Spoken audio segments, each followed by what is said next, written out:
Burping is mostly a comfort issue for your newborn or your baby. When excess gas or air builds up in their stomach, they can be very uncomfortable, they can cry more. They can also have more reflux or spitting up because that air takes up space and they don't have quite as much space for that milk to sit in the stomach.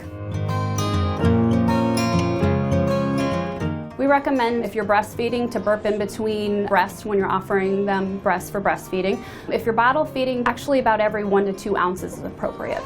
There are multiple different ways to burp a baby, but the most important thing to keep in mind is you need to make sure you're supporting their head and neck when you're burping the baby. Oftentimes you'll see classically people burping their babies over their shoulder, which is perfectly fine. You put a burp rag over the shoulder, you kind of sling the baby over the shoulder, but make sure that the head isn't hanging over the shoulder too far.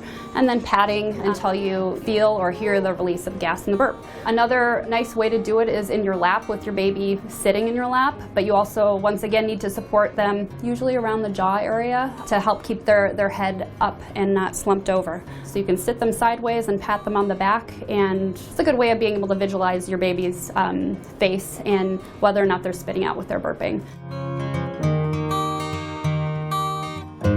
You don't have to pat hard. Sometimes people just actually rub the back and that works as well. So gently patting or rubbing oftentimes will get the result that you want.